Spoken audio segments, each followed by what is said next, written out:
One of the comments I get the most on my channel is, I bought one of the products you recommended, but the ingredient list on my product is different from the one I saw in your videos.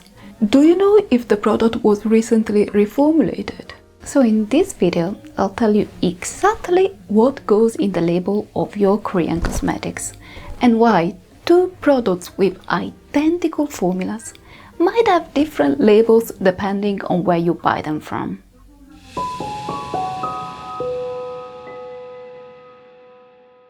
Hello everyone and welcome back to my channel.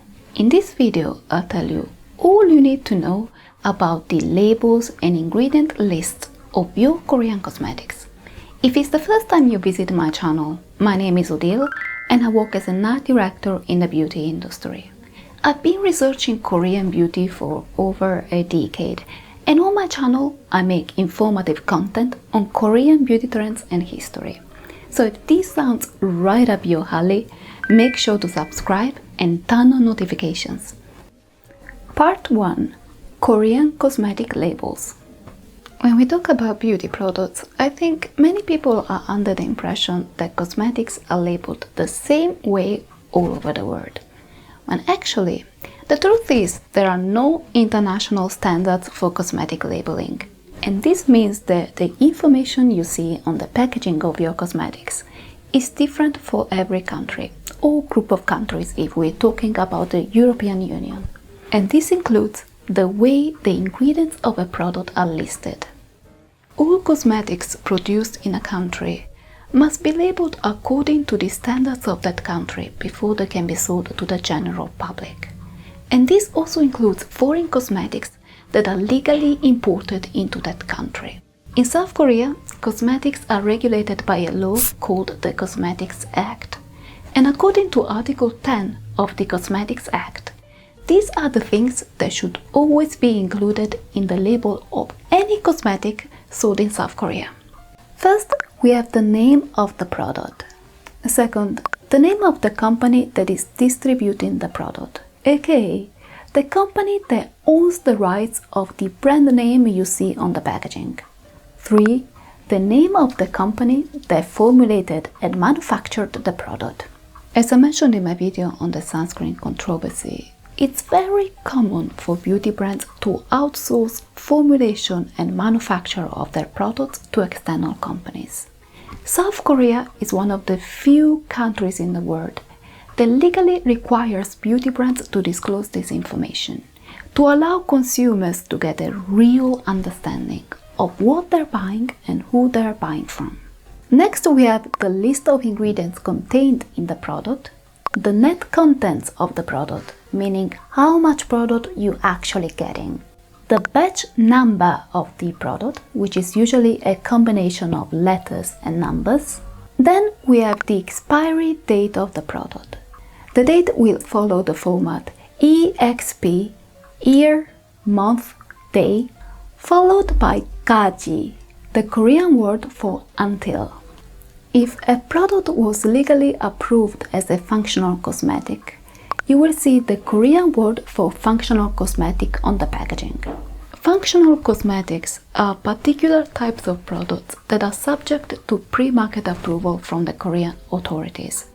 So when you buy a product that promises to have an active effect on the skin, like a brightening skincare product or an anti-aging product, for example, if you don't see these words on the packaging, the brand selling that product is most likely breaking the law.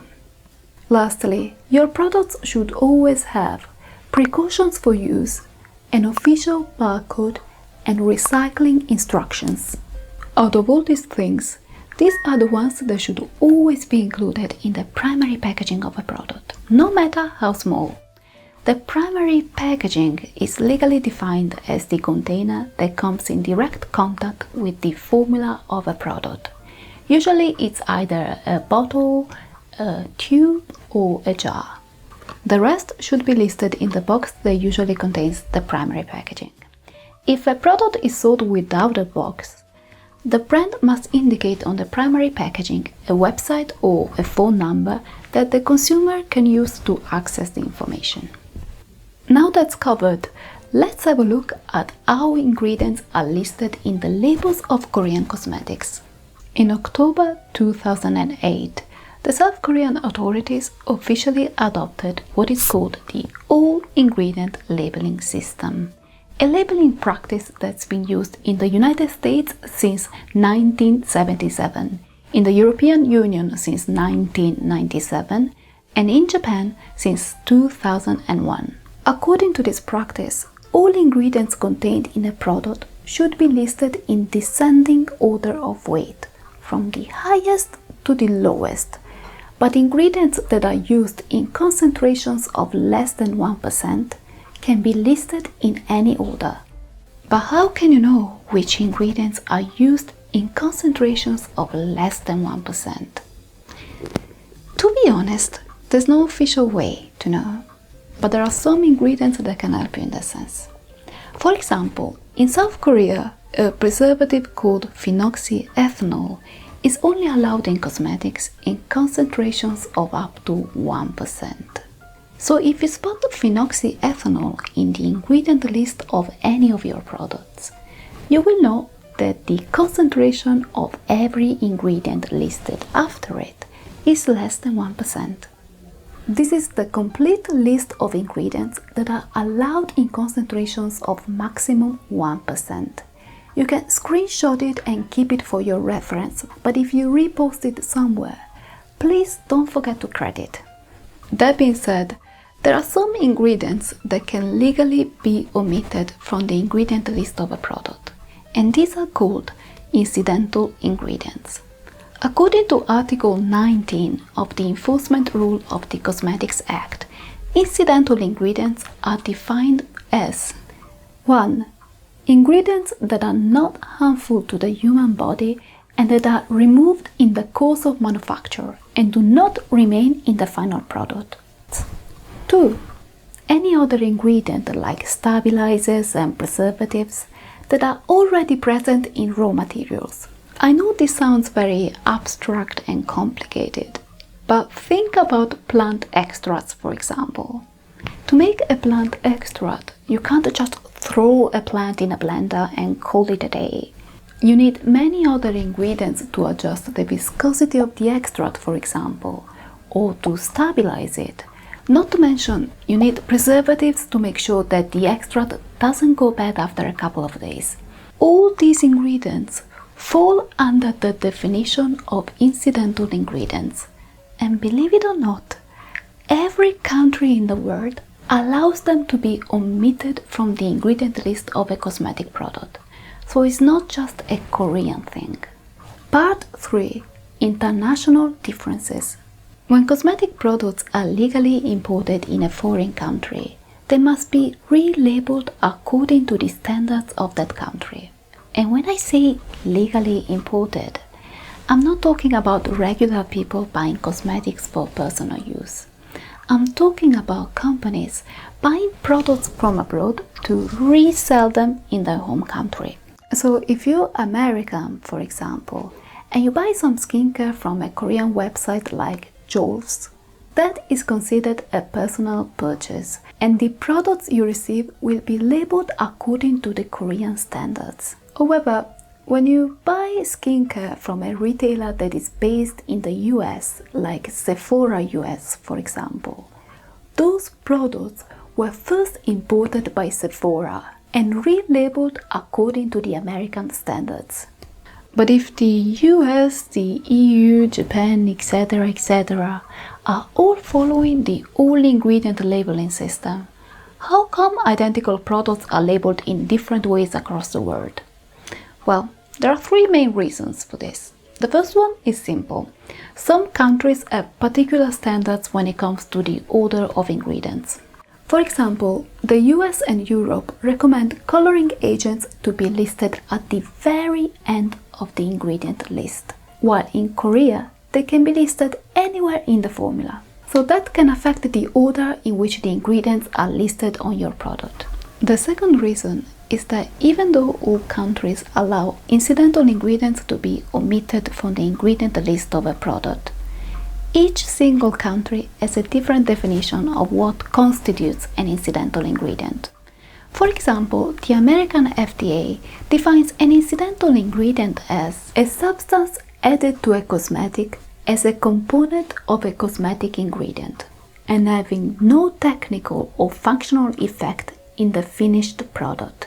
While for South Korea, incidental ingredients also include ingredients that have a functional effect in the final product, like the stabilizers and preservatives present in raw materials. And this is why, for example, when we compare the Korean ingredient list for Misia's Time Revolution Artemisia Treatment Essence with the American one, this is what we see. Does this mean that the American labels are more accurate than the Korean ones?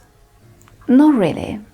The criteria of what can or cannot be omitted is simply different.